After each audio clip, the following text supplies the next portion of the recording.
Assalamualaikum warahmatullahi wabarakatuh. Selamat pagi dan salam sejahtera bagi kita sekalian.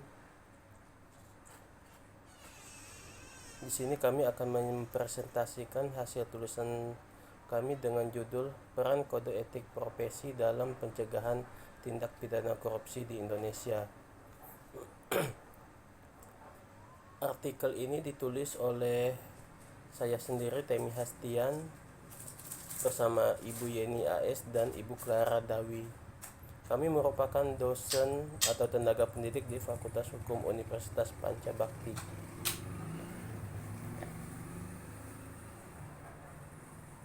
Abstrak dalam tulisan kami yakni tindak pidana korupsi di Indonesia sudah kian mengkhawatirkan. Kini korupsi sudah meluas ke berbagai kalangan dan profesi, terlebih profesi penegak hukum, yakni hakim, jaksa, polri, serta advokat.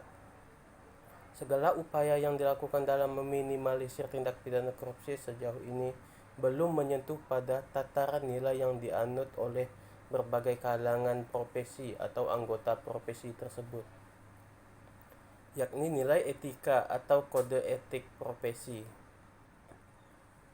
Secara umum, kode etik profesi merupakan norma atau azas yang diterima oleh suatu kelompok tertentu sebagai landasan tingkah laku sehari-hari di tempat kerja maupun dalam kehidupan di masyarakat. Melalui metode penelitian yuridis normatif, peran kode etik dalam pencegahan tindak pidana korupsi di Indonesia akan dikaji secara mendalam, terutama peran kode etik dalam pendisiplinan, pembinaan, dan pengontrolan etos kerja bagi anggota-anggota organisasi profesi secara dini, sehingga dapat dijadikan role model dalam pencegahan tindak pidana korupsi di Indonesia.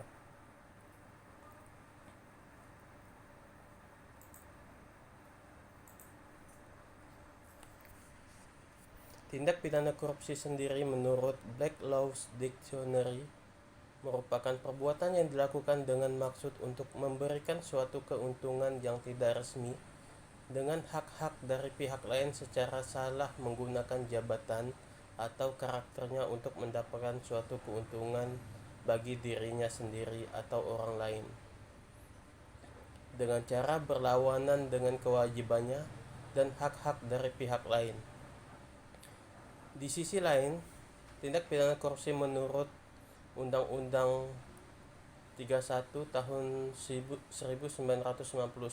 junto Undang-Undang Nomor 20 tahun 2001 tentang pemberantasan tindak pidana korupsi, bahwa tindak pidana korupsi dikelompokkan dalam tindakan yang merugikan keuangan negara, suap menyuap, penggelapan dalam jabatan, pemerasan, perbuatan curang, benturan kepentingan dalam pengadaan, gratifikasi, serta merintangi proses pemeriksaan perkara tindak pidana korupsi.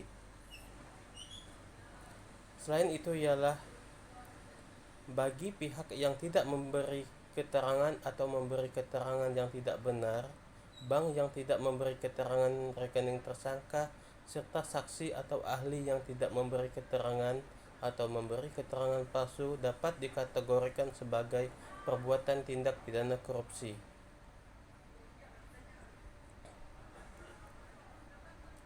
Di sisi lain, bahwa korupsi marak terjadi di antaranya disebabkan oleh lemahnya pendidikan agama serta etika. Di sisi lain, korupsi juga didukung dengan kolonialisme, kurangnya pendidikan, kemiskinan. Namun pada kasus di Indonesia yang merebak, para pelakunya bukanlah didasari oleh kemiskinan, melainkan keserakahan. Dengan tidak adanya sanksi yang keras dan tegas bahwa korupsi itu dapat merebak di Indonesia. Di sisi lain, kelangkaan lingkungan yang subur untuk pelaku anti korupsi dapat juga memicu tindak pidana korupsi. Namun di sini penulis menggarisbawahi bahwa pelaku tindak pidana korupsi itu ialah didasari dengan akhlak dan moral yang buruk. Sehingga di sisi lain, Hal yang dapat mencegah tindak pidana korupsi itu ialah dengan penerapan kode etik profesi.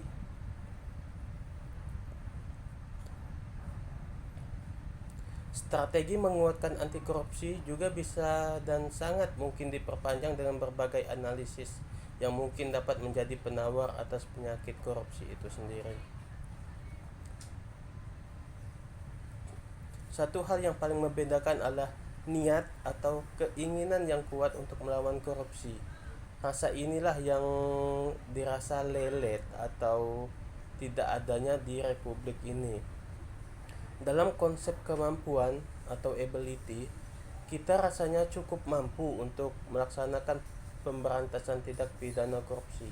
Banyak juga yang bisa membangun sistem dan menguatkan upaya pemberantasan korupsi.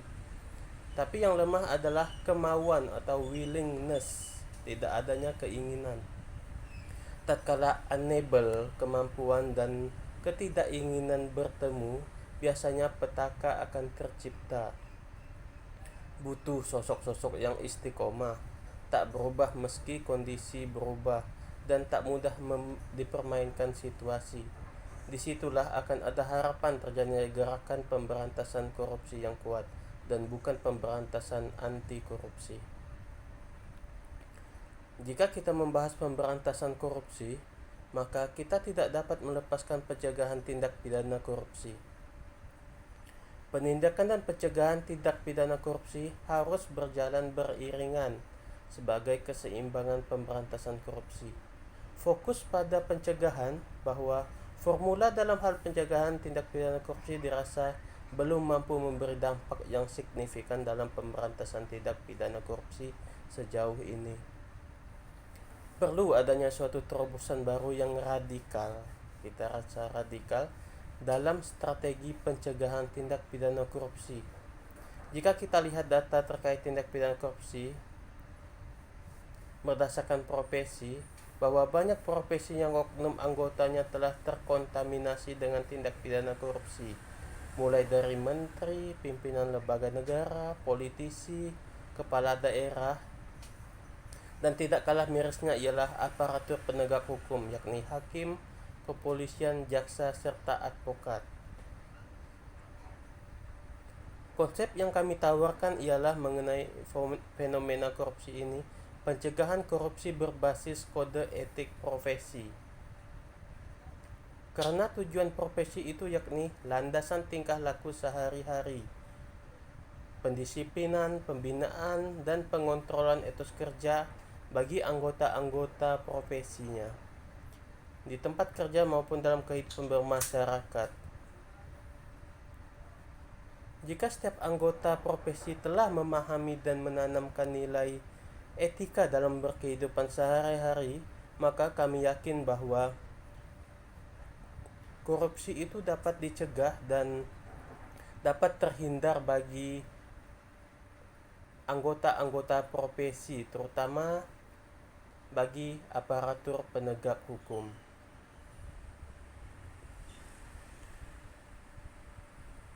Penutup dalam tulisan ini yakni strategi pencegahan tindak pidana korupsi harus dilakukan secara masif dan luar biasa. Pencegahan harus memiliki konsep yang jelas dan terukur sehingga dapat direalisasikan secara meluas.